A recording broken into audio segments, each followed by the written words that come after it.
Welcome to the Plant-Based Morning Show. It's March 12th, Tuesday. I'm a little flustered because I forgot to set the title of the show.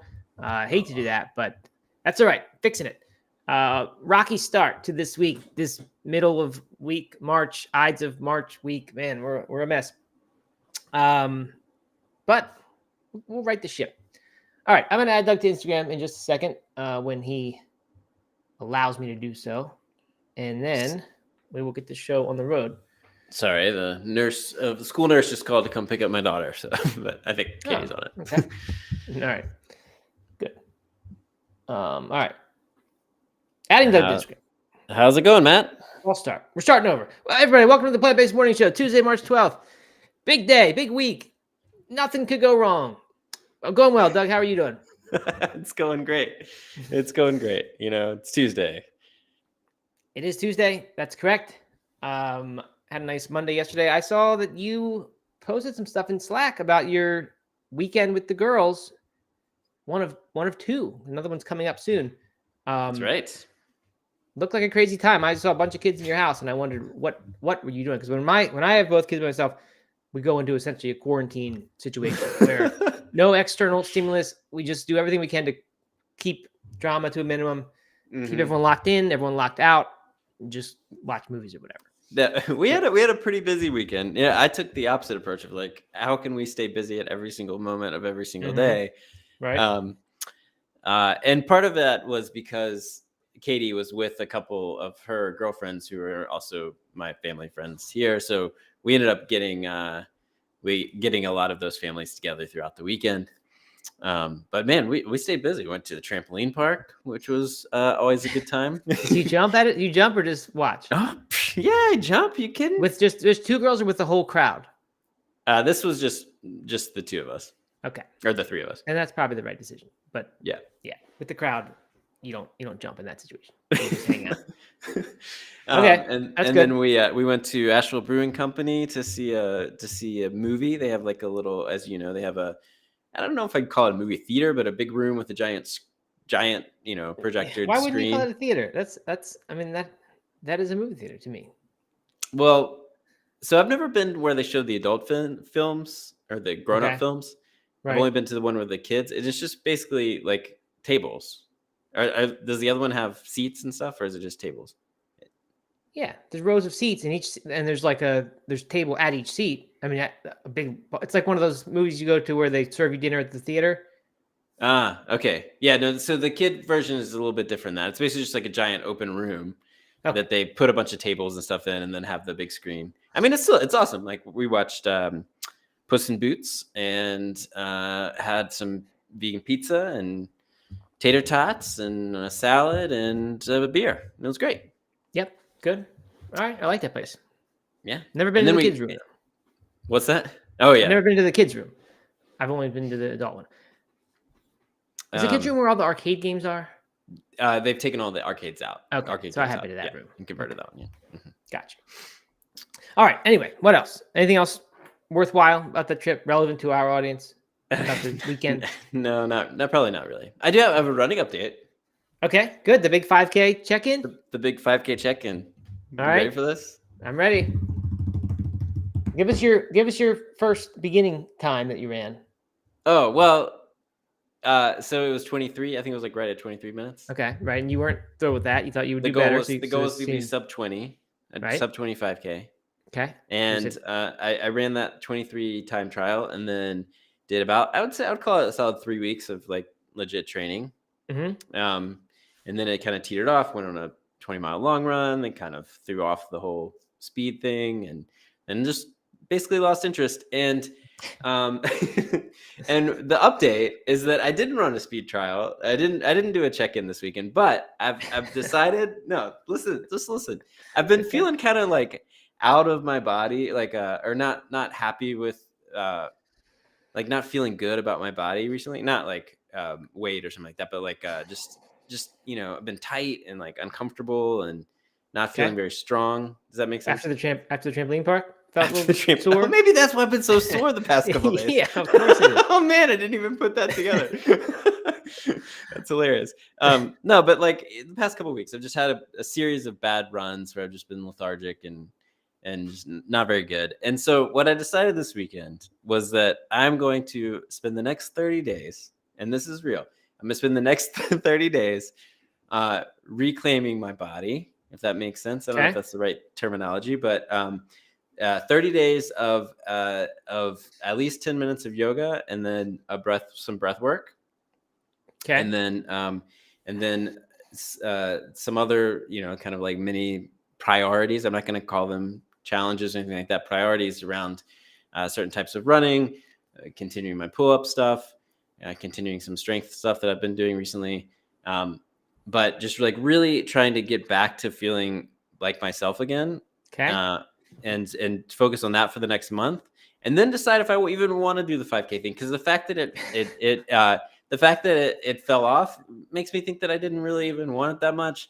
And if I don't really want it, then I'm not even gonna prioritize it. So I'm just gonna let it go. Yeah. It's the goal's fault. It was a bad goal to begin with. It's the 5K's fault. So what we need is something that allows you to reassess that from a clear mindset. From a clear mindset, yeah. No, but I really I've had I did something to my thumb on a skiing a couple weeks ago that's like still bothering me, and also I'm happy to run the best 5K when your thumb's messed up. No. I just like things in my body are like kind of falling apart, and I think that's part of this wanting to just feel good about myself again. Okay. All right, good. Well, can't fault a man for that. I mean, I think the breath work probably not needed for trying to get your body back in order. No, but it's about centering myself, a little bit of meditation, breath work. So it's not about the fitness of the breath work. It's just kind of like feeling, alive inside myself again. Right. A restart. All right. Good. Okay. I mean, even like 10 minutes of yoga is not going to do much either, but like establishing that yoga habit every day, sometimes hopefully it'll be much more than 10 minutes, maybe full class. I don't know. It's all about just like it's just a reset, man. And right. the biggest thing though is I'm just letting go of the 5K thing for now. I may revisit it, but I'm just instead of dragging it on like 3 years of pull-ups. Right. We don't want that. I'm just gonna let it go. Okay. And accept that maybe I'll never run a sub 20-minute 5K again, or maybe I will. Right. Who knows? Who could say? Jeff Hudnall says the pull-up saga continues. Are pull-ups part of this somehow? I mentioned pull-ups because honestly, I'm stronger on the pull-ups than I've ever been. I've been crushing on the pull-ups. Yeah. Wow. Still haven't hit 5 yet, so I'm not breaking it out. But okay. It's been good. That's good. Maybe could that be what's making you sore? It might adding be. to you feeling bad. Some tightness in my back and stuff. Yeah. Mm-hmm. All right. Good. Well, they say when you make these public declarations that it's actually not as effective as people think because everyone applauds you for it. So I'm not going to applaud you for it. I'm going to say this is dumb. No, you shouldn't. This isn't good. You failed. Whatever. But prove me wrong and come back because I don't want you to feel like okay, I'm good now that I declared this. Then I can chill. I want you to keep that fire under you. No, but what makes me excited about this is a couple of things. One is like I just really have been feeling weird inside my body, and hopefully this will help with that. Maybe. Yep. We'll see. Definitely. But so that's exciting. But also, instead of this like big thing like the sub 25K or a big race or something like that, I'm going back to like that kind of really small goal, small daily goal, and establishing that. Yep. And that's for sure. That is feeling very exciting to me. Yeah. Yeah. Good. I'm with you there. What do you got there, Doug? Why do you have a fan control or something? What's that? Turning the heat off because it was blasting down on me. Okay, good. All right. Well, yeah, good. I'm joking, but I do hope you hope your body feels better. And I like the idea of when you go for something and it doesn't work out, instead of quitting, you pivot and then you say, need something different. And I think that you go to the smaller steps where you can succeed every single day with this plan. And I like that. So I'm not gonna criticize. Also, not going to applaud you. I'm not going to say, "Oh, yes, this is a heroic move you're doing. This is so brave of you to announce this and be willing to." None of that. But good. I'm glad. You can keep shaming me. That's fine. You can keep making fun of me. Am I the reason you feel bad about your body? Am I like the only reason? Yeah, exactly. I just look at myself in the mirror and I'm like, Matt said this about me last night. All right, well, a lot of people are tuned in. Britters, Matt O'Connor, Phyllis Hauser, Big Media X Claus, Dale Stevens, Scott Mulholland, Neil L, Anne Marie, Jeff Hudnall, Kate, aka Rivercat. I think I said Steven. No, I didn't say Steven. Steven's here. Brandon Turner, been missing the show recently because of service. And then someone new. Me to the bottom here. KDC made it in time today. So good to see everyone. By the way, note of clarification. My mom thought she wondered why I never read her name among the people who were showing up to the show. She thought anyone who was at the show gets their name called out. No, you have to participate and comment at the beginning and say good morning like everyone does. Big Media X Claus does a GM. That's a crypto move saying GM. So I like that one. Speaking of which, Bitcoin, huh? Bitcoin. Who predicted it? Who predicted 500K by the end of the year? You part of the yacht club? I am about to be. The Bored Ape Yacht Club. Is that what you're talking about? Or just the yacht club in general? That's just when I'm about to be rich and I'm about to buy a yacht and join the yacht club. Good. Okay. All right. Anyway, so yeah, if you want your name read on here and you're a constant shower up, like my mom just did, say good morning and say hello or whatever, and then you'll get your name called out. That's right. We don't know if you're here unless you comment. No, right. We have no idea. But so everyone thinks that there's only 10 people coming to the show, when in reality, there's 36 right now. Doug, this is massive. It's crazy. Okay, good. So there we go. My weekend, mostly uneventful. My mom had come to visit us, which was very nice. Then I watched some soccer with the kids. I think I watched 4 children's games this weekend, which is a typical weekend. So nothing really that exciting for me. Not much really in the food world. Had some Thai food last night. Didn't make it. Got it at the takeout. And that's a rare. What'd you get? The cost of takeout is absurd. I got pad Thai and a red curry. And Aaron and I split a little bit of each of them. Not nearly eating a full dish each, though, because there's tons of leftovers. Which there better be for as expensive as that stuff costs. Ordering takeout food for 4 people now, you just can't. It's crazy. I mean, it's an insane amount of money. Yeah. Did you do like DoorDash or did you go pick it up? No, I actually did go pick it up. Holden was training at the field, and it was easy to pick up from there. So that saved us something. Mm-hmm. But it was still an absurd amount of money. It is. It's crazy. Yeah. So almost every time we'll talk about getting food somewhere, and then I'm like start scrounging around in the pantry. I'm like, I'm gonna find something, and it becomes my mission to save us $80 and make something from what we have, and we'll eat healthier, and it's fine. But then you got to clean up and all that and cook, and that's the real value of that takeout food. All right. Anything else, Doug, before we jump into our show? I have no music today because the computer got commandeered for homeschool purposes. No, I don't think so. I feel like it was some sort of like non-plant-based news I was going to talk about today, but I've forgotten. Huh. I don't know what that would have been. I've not really been paying that much attention to the news, as usual. All right, here we go. Jenny McCarthy is launching a new line of cruelty-free eyelashes. She's the host of The Masked Singer. Have you ever watched The Masked Singer, Doug? I could have never told you she was a host of that. Don't even know what it is. Well, I know what it is. There's this ad where the singer wears a mask and then does something. I mean, and then they reveal themselves and they're... Yeah, something like that. And I don't know if it's a famous person. I think it's a famous person. And so you can guess who they are. I don't really know. I haven't seen it. Jenny McCarthy. I don't know what happened to Jenny McCarthy. I don't know if her career's gone the good arc or bad arc. I'm not really sure. Who is Jenny McCarthy? She was on TRL back. No, not TRL. Yeah, I think it was TRL. It was one of those MTV shows. She was on it. She was the girl. There was a guy host as well. Yeah.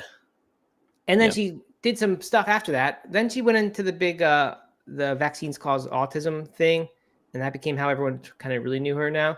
But anyway, I didn't know she was vegan. But now she's doing this. She wants a natural looking lash with a thin strip that is light and fluffy. She said before it looked like it was Halloween when people wear the lashes that they do. So now she's got this cruelty-free brand. And there you go. I guess I don't know who cares about this, but maybe somebody does. All right, moving on. This one is interesting. A 13-year-old boy was arrested during a PETA protest. PETA says it was a peaceful protest on their site. They say he and his family were part of a group peacefully protesting the coffee chain over extra charges for vegan milk options. And we all know how I feel about this protesting, right? I think it's a fantastic Love thing. it. Everyone should do this all the time. Make your opinion known. Don't just vote with your dollar. How you Go spend make your a scene. Be a public nuisance to make change. I love that. I think it's just so good for the vegan movement to create that kind of perception. That's how you spend your afternoons, right? Yeah, I mean, I was in Concrete Blocks on Saturday. That's why I wasn't around. I was near the Dunkin' Donuts saying, "Good job having no upcharge." There you go. In your Concrete Blocks. In Concrete Blocks. Yeah. Okay, so the Orange County Sheriff's deputies ordered the protesters to leave. The teen reportedly would not leave. And he's now charged with battery on a law enforcement officer because there's a video that PETA put out that shows him appearing to throw something at the deputy as he's taken into custody. And cameras captured him being shoved on a table and handcuffed. When I was in business law class in college, Doug, I learned that assault is when you attempt to attack somebody. Battery is when you actually hit them. So he must not have just thrown something, but actually hit them with it. And so you'd get assault and battery for that. But they just said battery here. So assault and battery is when you intend to do something and you actually do it? Right. So I guess you could have battery without the assault. Without the assault? Were you accidental sort of situation? I don't really know. But that's 20-year-old knowledge from business law class. It could have been. You are the resident lawyer, so right. That's my legal advice for you if you're in any trouble. I don't know. Do you think they should have arrested a 13-year-old protester? Like, are we supposed to be outraged that he's 13 years old and got arrested? Is that the news? Probably. I didn't read PETA's take on it. I know they have a PR thing on their release, but I didn't look at that on their website. Yeah, I don't know. I mean, it doesn't matter how old you are. You can't throw things at police officers, I don't think. Right. I mean, obviously he's a minor, Right. And he's not gonna get in real trouble. There's things that happen around that, but he's not so young. If my 7-year-old was arrested because I brought her to a PETA protest, right? I mean, that would be unfortunate. She wouldn't really know what she's doing. But 13, right. Yeah, know what you're doing. What if the parents are proud of this and making the most of it, and they're going to say, "This is your chance to launch a social media career and all this stuff." I think that's how you got to think these days. Well, they were at the protest, right? They were. Yeah, right. So the parents were there, so they probably really like this. They think, "Wow, this is probably the youngest protesting arrest for the upcharge ever." So who knows? Anyway, I'm all for the peaceful protesting. If that's what in fact it was, fine. Actually, no, I shouldn't say I'm not all for. I've made it very clear that I'm not all for any kind of protesting, even the peaceful. I was about to say that too. I do prefer the peaceful over the violent kind. I'll say that. If you're going to do it, be peaceful. If I had to choose between peaceful protesting and violent protesting, I guess shockingly, I would choose peaceful. Yeah. All right, so real there's hot that. Take there, Matt. Okay. Okay, so there's that one, and sorry, I lost track of my thing here. All right, Eat Differently is at it again with this campaign that I just don't get the name. It's Eat Different is what made the slogan good. Apple did it. It wasn't Eat Different. It was Think Different. They put the ly on here to make it grammatically correct, and it just ruins the fun for me. But they're doing good work, I guess. They're putting up big billboards. In this case, they say, "Got my mom's milk? I didn't." And it's a picture of a cow who's saying, basically, "You got my mom's milk. I didn't get it." I don't know. It's all around LA, and I like this. I mean, I guess it's not too graphic animal cruelty. It's just a poor, sad cow who didn't get his mom's milk, and reminds you that it's not meant for people. And I think it's a good thing. I think there's a strong anti-dairy trend, and I think it could be embraced way more than the anti-meat trend is for health reasons. I think a lot of people agree dairy not healthy. So I'm okay with this. Doug, you like these ads? Yeah, I think it's cool. I just put it up on the feed. Yep. Yeah, I like it. It's not. Yeah. Oops, what did I just click? Oh, there we go. It's not.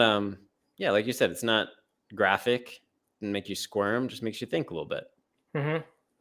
Would it be better if the call to action instead of "Please go vegan" was "Please stop drinking dairy. Please stop drinking milk"? I mean, it's more words, obviously, not so good. But go vegan. Like that. Suddenly, you lose everybody who's just not going to go vegan.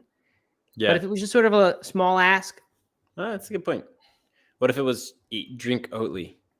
What if it was an Oatly ad? Would I'd you say it like was it the then? best Oatly ad ever made. Yeah, by far.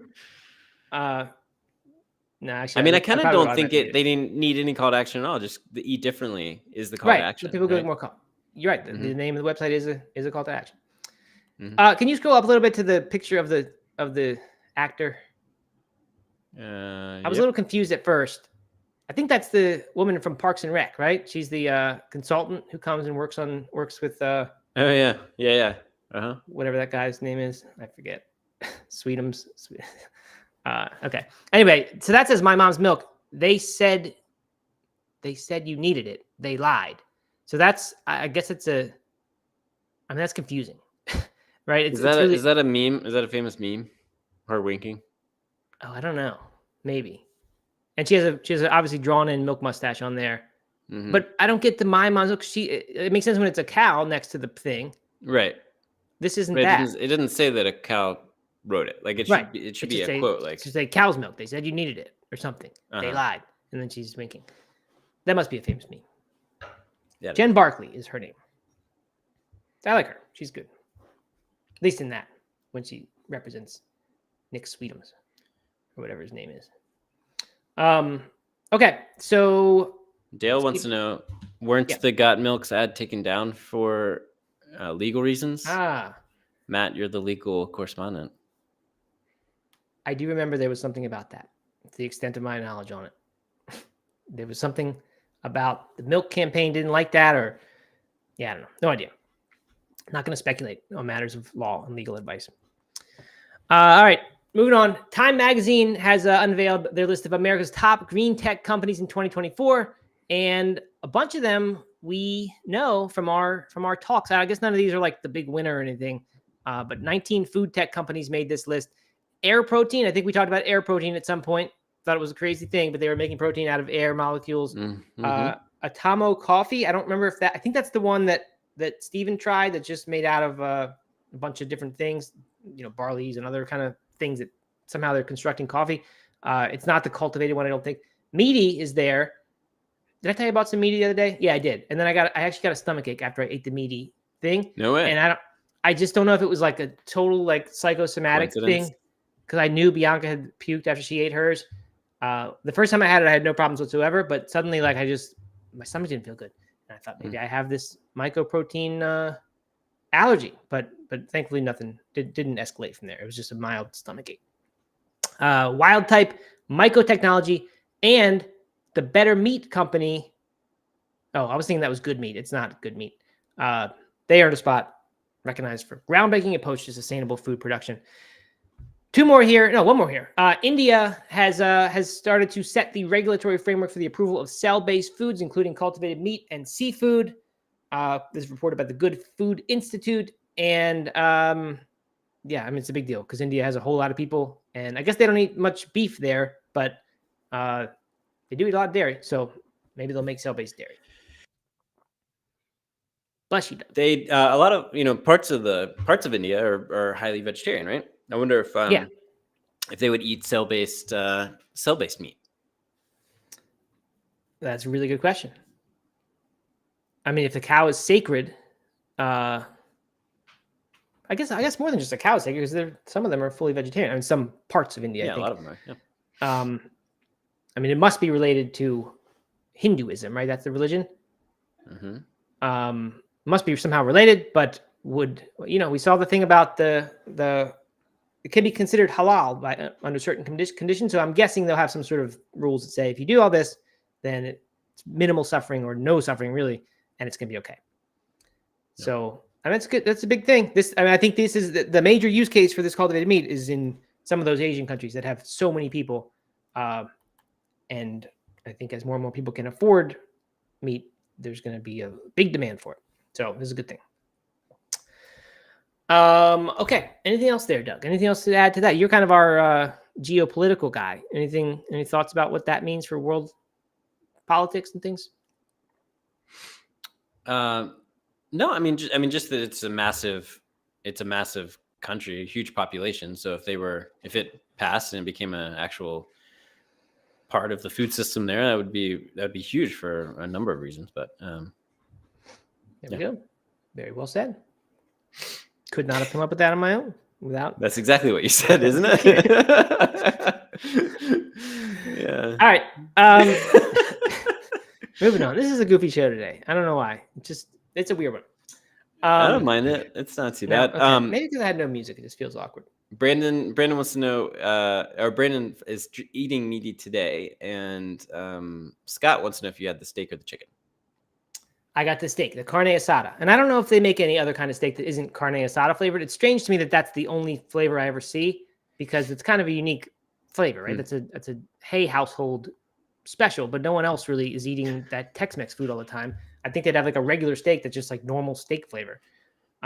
So anyway, I got that. Boring. I don't mean to spread any false stuff about meaty. I think it's a fantastic source of plant-based protein. It's my favorite one of the plant-based meats as far as the texture and taste. And as far as the nutrition, probably. I don't know that much about mycoprotein, but it's a very, very good, clean label, and I love that. So I hope very few people have the situation Bianca had, and I don't mean to pretend that like I have that as well.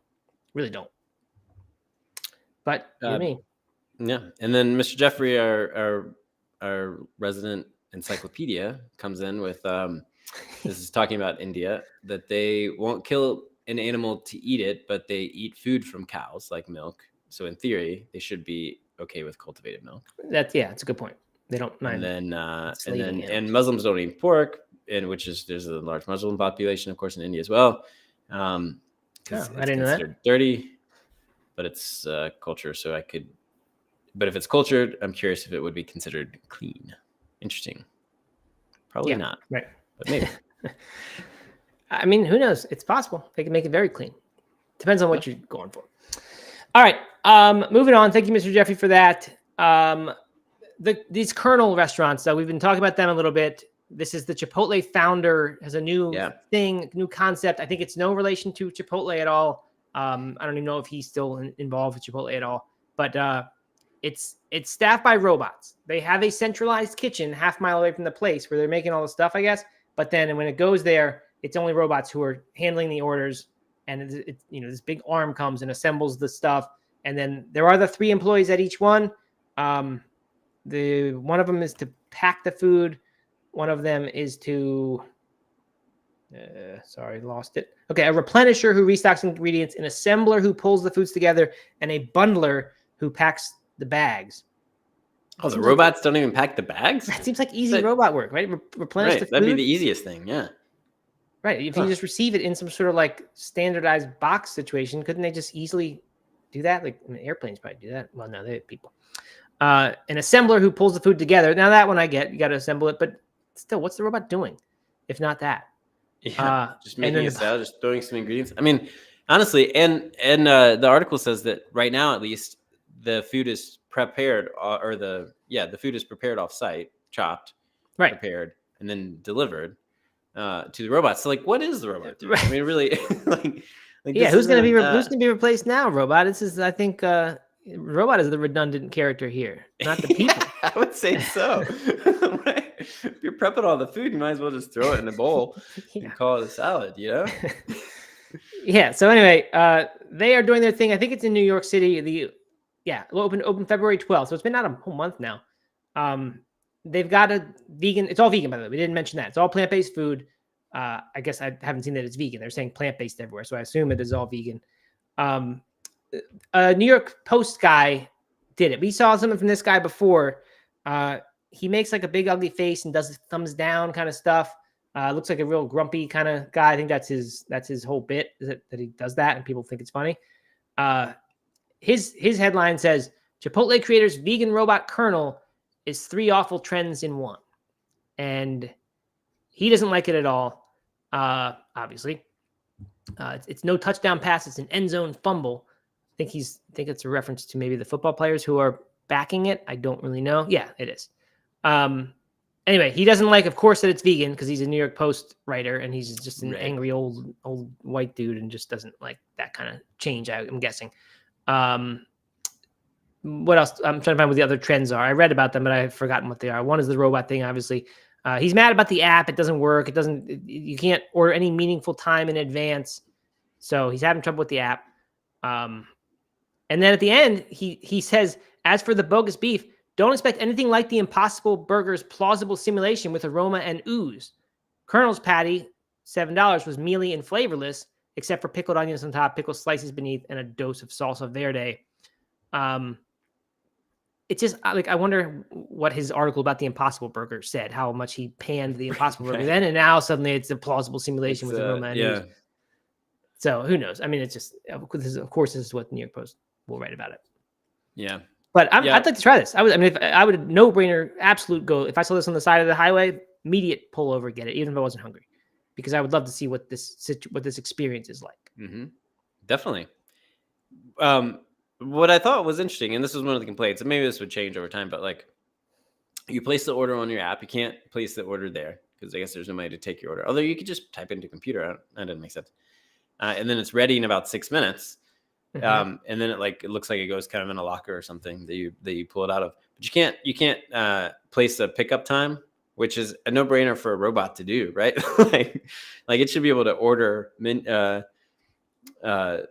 prioritize orders based on like when you want it. One would think. And so like who's unless you're in an office right next to it, who's 6 minutes away from a restaurant and gonna order it and then not have it sit there forever?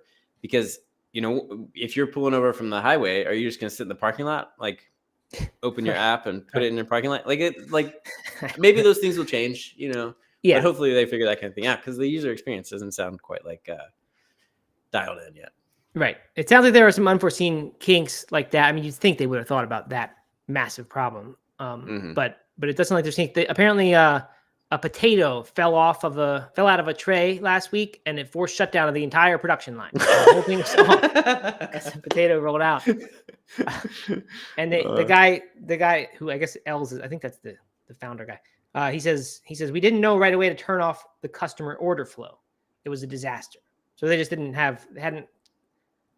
Again, I don't know how you wouldn't foresee like what happens if something just shuts down the whole thing, but. Anyway, they said it's a new experience. There's a learning curve. That was true of Chipotle in the early days, and I didn't realize Chipotle was so revolutionary. But it sounds like that itself. It started a whole like fast casual industry. Yeah, I guess it did. I just don't remember when that happened. I don't remember it being new. I remember that it was good burritos and stuff. I just don't remember it was like, wow, this is strange that you go up and it just seemed like Subway. Like you just go and people make your stuff. Oh yeah, I guess it's kind of like Subway. It's true. I guess it is. But maybe more quality. I don't know. Yeah, I mean, Subway's doing it with food that doesn't have to be hot necessarily and all that, so it's very different. I mean, all right. So let's talk about robots for just 1 second. Okay. I know we're really early on in the whole robot AI stuff, so everything's going to change. But it's kind of laughable how something like a dropped potato can shut everything down when it's supposed to be this revolutionary thing. The whole company is going to be based off of this, like a whole restaurant. And I mean, have you seen any of the news about the autonomous cars in San Francisco? I mean, over the past couple of years, I've seen that news of what happens. Yeah, well, like they've been testing all these like autonomous driverless cars, like Ubers and stuff like that, driverless Ubers in San Francisco, kind of as this like testing ground. And people hate them. Some people love them, of course, and it's cool for tourists, I'm sure. But like a lot of people don't like them, and so the people just will surround them by cones, and then they get stuck in the middle of the road because they won't drive over anything. Right. I mean, it's like why the robots are not going to take over the world if it's like so easy to just drop a potato or put a cone in front of them and everything shuts down. Yeah, that's a really good point. I mean, who knows how fast the curve will go and how quickly this will just be a nothing of a problem, these sort of situations. But you're right. I mean, it is so easy for them to be totally lost and messed up. So I don't know. I was listening to a book today. Believe it or not, I was listening to an audiobook on a 3-hour drive this weekend to Raleigh to watch soccer. And first of all, it reinforced my conviction that listening to audiobooks is not the same as reading books at all, not even close. I would zone out, miss 2 or 3 minutes, and then I'm like, in a regular book, I just go back to where You never zone out reading? See, I zone out reading. No, I zone out reading, but then I go back and catch the thing. People who listen to audiobooks, this is my theory about people who listen to audiobooks and why I don't count them as a book read. They just say, I'm sure I caught a little bit. I'm not going to go back 90 seconds or try to find that bit in the audio where I stopped listening. So they'll say I listened to the book, and they probably listened to a third of the book, and the rest they were just daydreaming about whatever. So that's what I did in the car. And so I got nothing out of the book. Anyway, the point is, the guy said, perverse sort of weird law is that the more machines you have in your life, the less time you have. And he gave a bunch of examples about that. And I really think it's true. Like, I think people are just so busy now. And it's because of all this stuff we surround ourselves with that you got to repair and maintain and deal with and learn how to use. And then the distractions that they give you and the alerts and all that. I'm still calling for the great flood reset of the whole world. No, Matt. No. No, you don't like that? No, I do not like that at all. I do not want the great flood reset. We're just never going to put all this back in the box. It's just, we better get very quickly through this awkward technology phase where it has made life nothing like how it should be. But then what will happen to all the crypto riches? That's a good point. That is a good point. I mean, I think the main point that you made there, the more machines, the less time you have. I think that is 100% true. Because when you do check out, when you turn off all the machines, when you go camping, when you go for a run or whatever, you have so much more time. I mean, even if you're actively running, you have so much more time to process things and think about things and like, I don't know. I'm so and then you get home and maybe you don't like immediately jump on your phone or whatever, and you're more efficient. You're more at getting things done, getting whatever you got to do done. I think it's great. Yeah. Stephen points out that I would hate living in the woods and foraging and all that. That's a good point. I wouldn't like that. I want to go back to a golden age of like 1990s or so when I was growing up. Now that you're reading fiction books, right? Or are you not reading fiction books? I haven't read any fiction books. I don't think. Not this year. Have we talked about 1 Second After that book? No, I don't think so. It's a like a bestseller. It's a very popular book, but it's set here in Black Mountain. Which is the main reason I read it. But it's about one of those nukes that I forget what they're called, but they basically wipe out technology. This is a real thing. A pinch. They call it a pinch in Ocean's 11. Okay. Is that what it is? I mean that's not ringing a bell, so I'm not sure. But they set them off, they detonate them in the air, like in the sky, and over a city or something like that. It'll wipe out all the technology in the city, which is everything, right? So all computers, all modern cars, gas pumps, everything, and it's about kind of people surviving or not surviving in this technology-less world. But anyway, it's fascinating. I would enjoy that. Yeah. You wouldn't. Yeah, it's terrible. Everyone's dying and like. Oh, okay. Well, I still would enjoy it. No, I'm saying I would enjoy living in that situation. I would enjoy reading the book. You should. It's EMP. Yeah, Jane has it there. I don't know what that stands for. But that's right. Electromagnetic pulse, I think. Yeah. But anyway, it's a great book. It's a trilogy, and it gets progressively worse as the books go on. But the first one is really okay. All right, good. I'm glad. I might try to read that one. That'd be good. All right. Checking in quickly. There's a lot of chatter here. It sounds like Garuda is doing some trolling. I don't know exactly what. But I haven't. It's just a lot of comments. I have not been able to read them all, so I'll have to leave them be for the audience. But any noteworthy ones? Giuliardo's dad's dad. I don't really know what that name means, but he said, "I like you guys' optimism and genuineness." So I like that too. I mean, I appreciate that. That's what we try to do. We've been accused of being too negative before. That too many negative stories are selected for the show because the vegan movement is going through a rough patch right now. So there's a lot of negative news, but not today. There wasn't anything, so that's good. A lot of stuff about technology and self-driving cars driving on ice and all kinds of things that are interesting, but I wish I could read them all, but I can't. I did see a Netflix movie, Doug, called Leave the World Behind. You know that one? It's about a giant cyber attack that happens and like suddenly, speaking of self-driving cars, they're just piling up, blocking entire roads and exits from places, and people are stuck, and cruise ships are smashing into the coastline because their GPS is totally ruined. Planes are just falling out of the sky. Just disaster movie. But it was kind of interesting. It was strange funny ending, interesting ending. I'd recommend it. Leave the world behind. Okay. All right. Okay. I can't believe it's not like 20 minutes past the end of the show. It feels like it's been the longest show in the world, and it's only 11:43. Yeah. Anything else, Doug? I mean, I don't know. Oh, we have a real heckler on Twitch right now. Oh, here we go. Brick Motion troll. Films. I see that. So I think it's a joke. It's a riddle. 2-part comment. You know what can give you a lot of energy for running and exercising? And big double bacon cheeseburger with a side of interview with Trump. Whoa. That tilts you, right? You're a politician, Trump. That no good. Yeah, kills me. Yeah. It makes me furious. All right. Well, me too. I'm very, very angry. Okay. Phyllis Hauser says she saw the world leave the world behind and didn't say if it was good or not. Leslie Knight says it was good. Garuda Legend says it was good. Look at that. I got an agreement from Garuda. Hard to get, and I got it. So there you go. All right. On that note, we will leave. Doug, anything else to say? Any final words today before you won't be back for 23 hours for the Wednesday show? No, I'm gonna go be crushing my new goals, man. Good. I wish you the best of luck. I'm not gonna say I think it'll work out. I'm not gonna say congratulations for discovering yourself or anything or what's really important. But I just hope it works out. Thanks, Mr. Jeffrey, for requesting those likes. Smash that like button on YouTube.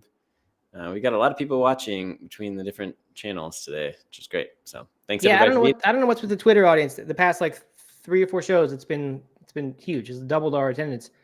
So if you're on Twitter, thank you. Do something to engage with that video channel because when I go over there, it looks like nothing's happening. I don't see anything. So yeah. So but yeah, thanks for showing up.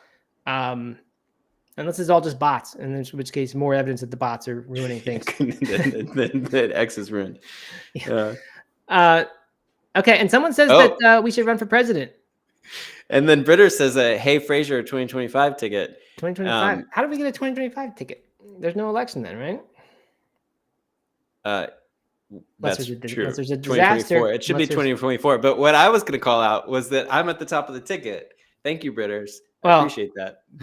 I was going to say exactly that, Doug. That someone said, Matt or Doug, you should run for president. And I was going to say, Doug has a massive head start on me with the political experience, whole thing taken care of. So that's good. All right, Doug, are you going to ascend the ranks? Are you going for like a state Senate seat after this? No. This is it. Unless we decide to run for president together. Okay. Good. Go big or go home, yeah. Yeah.